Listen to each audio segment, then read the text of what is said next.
ఓం నమో వెంకటేశాయ. ఈ మధ్యకాలంలో ఐపీఎల్లో చూసుకున్నట్లయితే వైభవ్ సూర్యవంశీ గురించి మనం చాలా చూస్తూ ఉన్నాము.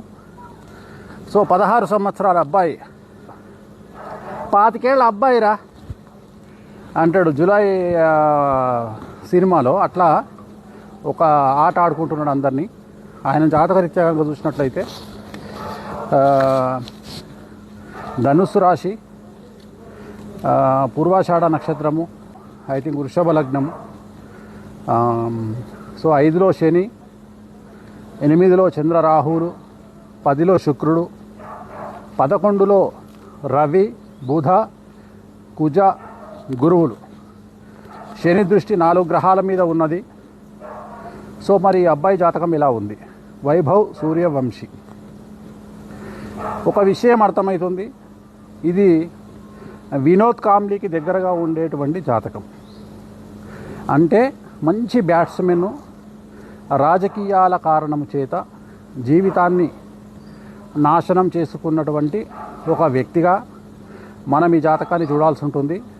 చాలా చాలా మంచి ప్లేయరు, ప్రపంచం గుర్తించదగినటువంటి ఒక బ్యాట్స్మెన్, బీభత్సమైనటువంటి బ్యాటింగ్తో 360 డిగ్రీస్ బ్యాటింగ్ చేయగలిగినటువంటి సత్తా ఉన్నటువంటి ఒక బ్యాట్స్మెన్. కానీ భారతదేశంలో ఉండేటువంటి రాజకీయాలు క్రీడా ఫీల్డ్లో కూడా ఉన్నాయి, క్రికెట్లో మరీ ఎక్కువగా ఉన్నాయి, సెలక్షన్లలో మరీ ఎక్కువగా ఉన్నాయి.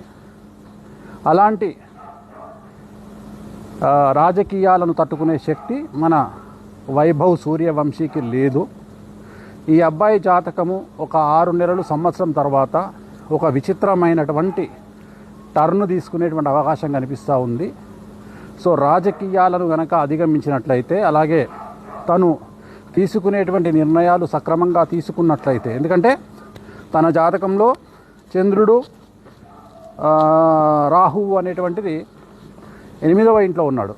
సో అందుకని ఒకవేళ కనుక నిర్ణయాలు కరెక్ట్గా తీసుకొని చాలా జాగ్రత్తగా అడుగులు వేసినట్లయితే ఇప్పటి వరకు ప్రపంచ క్రికెట్ చరిత్రలో ఇతనిని కొట్టే మగవాడు ఇంకా పుట్టలేడు. కానీ రాజకీయాల విషయంలో కనుక జాగ్రత్తగా ఉండగలిగినట్లయితే ఖచ్చితంగా ఇతను క్రికెట్లో ఒక సూపర్ స్టార్ అయ్యేటువంటి అవకాశాలు కనిపిస్తున్నాయి ఖచ్చితంగా.